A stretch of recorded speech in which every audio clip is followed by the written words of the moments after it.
Olá, amados! Sejam muito bem-vindos a mais um vídeo aqui do nosso canal, onde todas as quintas-feiras nós trazemos uma nova palavra de Deus direto do teu coração.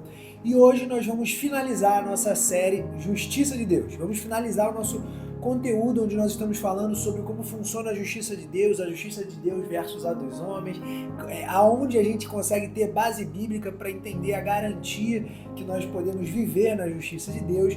E hoje nós vamos finalizar esse tema com um texto que eu diria que é o principal texto sobre esse tema de justiça de Deus, justiça divina, que está lá em depois a gente vai para 1 Coríntios, lá em Romanos, capítulo 3, versículo 21. Vamos lá, deixa eu só voltar no texto aqui, eu estava com ele aberto e saí. Ó.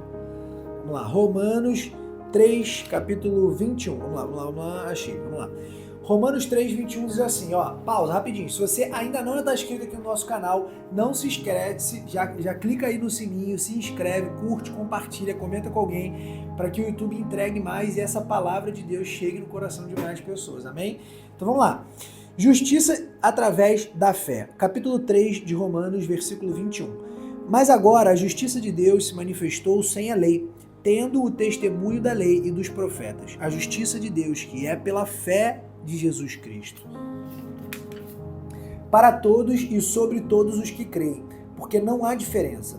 Porque todos pecaram e estão privados da glória de Deus, sendo justificados livremente pela sua graça através da redenção que há em Cristo Jesus, a quem Deus estabeleceu para ser uma propiciação através da fé no seu sangue, para a criação através da fé no seu sangue e para declarar a sua justiça pela remissão dos pecados que são passados na paciência de Deus.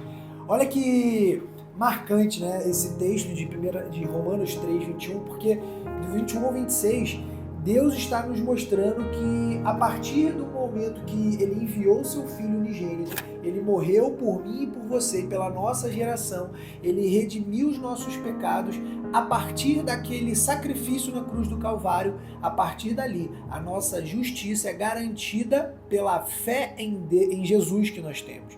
Então, se nós cremos em Jesus como nosso Senhor e Salvador, nós passamos automaticamente a acessar essa justiça divina, a justificação de Deus. Ou seja, nós somos justificados não por obras, não porque nós somos melhores do que outras pessoas, não porque nós merecemos, mas sim porque Jesus pagou o preço por mim e por você. Então esse é o principal ensinamento desse texto de Romanos, que nos mostra que a justiça divina está acessível para qualquer um que creia. Ou seja, o principal pré-requisito para a gente acessar essa justiça divina é crer em Jesus como nosso Senhor e Salvador. E a partir dali nós acessamos essa justiça que antes da vinda de Cristo ela só era acessada através das obras das pessoas seguindo a lei de Deus dada para Moisés, aliás. Então, antes era por seguir a lei ali, seguir tudo bonitinho. A partir da vinda de Cristo, a partir dali, já na verdade, era muito mais por crer.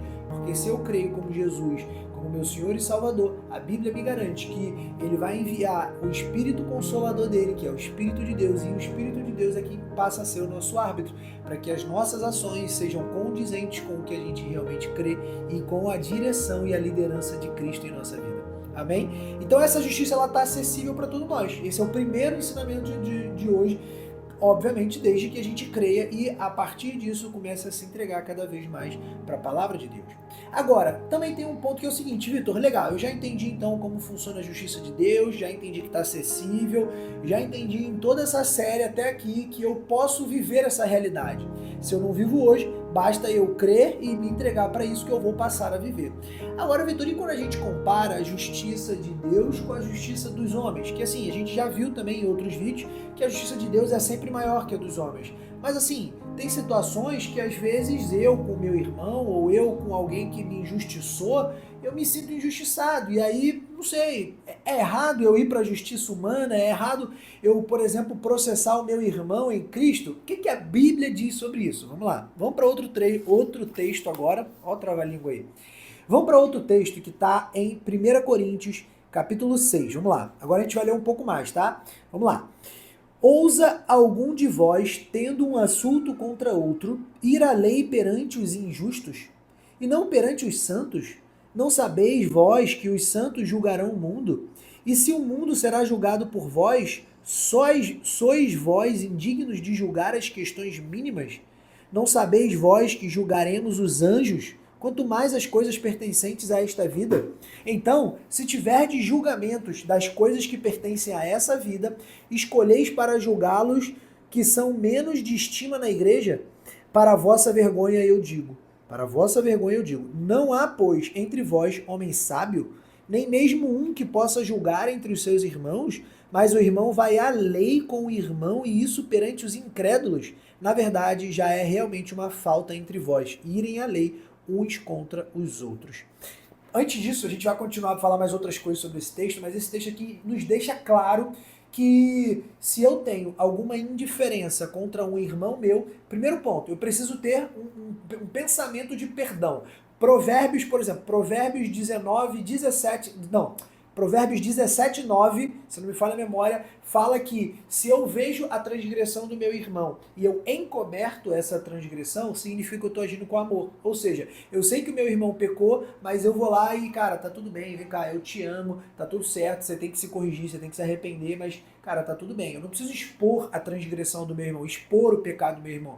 É igual aquela história de quando você vê um irmão que, cara, pô, ele é da igreja, ele tá caminhando com Deus, mas pô, ele caiu em pecado, de repente cedeu para a carne, cedeu para outras tentações e acabou pecando. E acontece, a gente é humano, a gente às vezes erra mesmo, às vezes a gente peca, ninguém é santo sempre, a gente busca a santidade em Cristo, mas nós mesmo, pela nossa natureza humana, a gente vai errar, acontece. Mas se a gente vê um irmão que caiu, o que a gente tem que fazer? Pô, peraí, cara, vem cá, eu tô aqui para te ajudar, não precisa ficar assim, vamos lá, vamos orar, vamos se arrepender, vamos se entregar para Cristo, vamos se entregar porque Deus vai de fato te ajudar nessa caminhada, e eu tô aqui para te ajudar também. Então, esse é o papel de um irmão em Cristo, e não ir lá e colocar o cara na justiça. O cara, de repente, errou contra você, às vezes a pessoa te roubou, e aí você vai lá e coloca a pessoa na justiça com ela, sabe? Na verdade, o que Paulo está nos ensinando aqui através dessa carta de Coríntios é: se eu tenho alguma indiferença com o meu irmão, primeiro ponto, eu tenho que perdoar. Segundo ponto, eu levo essa justiça para a igreja, eu levo essa justiça para a gente resolver aqui, ó, dentro de casa, para a gente resolver aqui como irmãos em Cristo. Claro, se são duas pessoas que são irmãs em Cristo.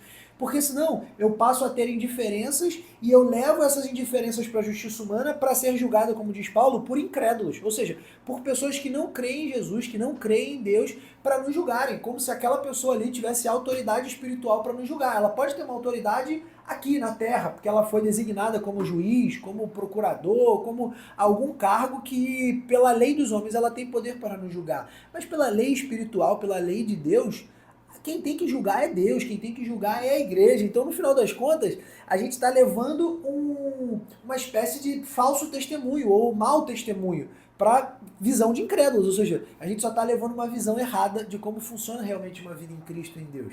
Faz sentido? Agora, além disso, Paulo ainda vai um pouco mais além e já te dou um alerta, um spoiler aqui de assuntos pesados. Vamos lá. Agora Paulo fala um pouco mais sobre um assunto que é mais delicado, porque depois ele continua falando o seguinte, ó. Mas vós fazeis... Calma aí, onde eu parei? Parei no 7, desculpa. Na verdade, já é... Não, parei no 8, perdão, é isso mesmo. Mas vós fazeis a injustiça e defraudais, e isso aos seus irmãos. Não sabeis que os injustos não herdarão o reino de Deus? Não vos enganeis, nem os fornicadores, nem os idólatras, nem os adúlteros, nem os efeminados, nem os abusadores de si mesmos com os do sexo masculino, nem os ladrões, nem os cobiçosos, nem os bêbados, nem os difamadores, nem os extorquidores herdarão o reino de Deus. Ao menos algum de vós tem sido isso, mas fostes lavados, mas fostes santificados, mas fostes justificados em nome do Senhor Jesus e pelo Espírito do nosso Deus. Ou seja, o que Paulo está falando aqui? Ele está falando o seguinte: você foi injustiçado por um irmão teu, primeiro ponto, entrega isso nas mãos de Deus. Deus quem vai fazer a justiça. Fala com teu irmão, perdoa o teu irmão. Mas, se você foi injustiçado, Paulo diz, por que não você ficar com aquela injustiça? Deus vai te recompensar, fique em paz. confia na justiça divina. Agora, você não sabe que todas as pessoas que cometem esses tipos de pecado, como roubar, matar, entre outras coisas que a gente acabou de ler aqui, essas pessoas elas vão ser julgadas no momento certo, a não ser que elas se arrependam antes. Agora, a justiça está nas mãos de Deus. Então, por que eu vou me indispor com um irmão meu na justiça dos homens, levando um mau testemunho, se eu posso simplesmente entregar nas mãos de Deus, sabendo que aquela ação vai ser julgada, mas no tempo certo, no tempo de Deus, e é Deus quem vai dar a última palavra. Entende? Então, se eu entendo esse princípio, eu me torno submisso à lei de Deus e à justiça de Deus, que eu ganhei e tive acesso, não porque eu mereço, como a gente falou, mas porque Jesus pagou o preço por mim e por você. Amém? Espero que você tenha entendido esse tema durante essa série nossa aqui. Para a gente finalizar, vamos orar. Feche seus olhos se você puder. Pai, em nome de Jesus, Senhor, muito obrigado.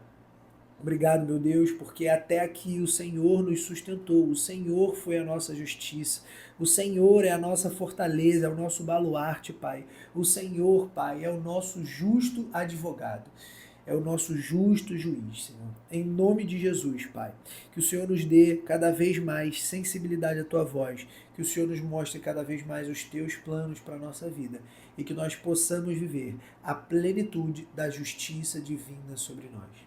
Em nome de Jesus, Senhor. Amém. Amém, amados. Até a série que vem.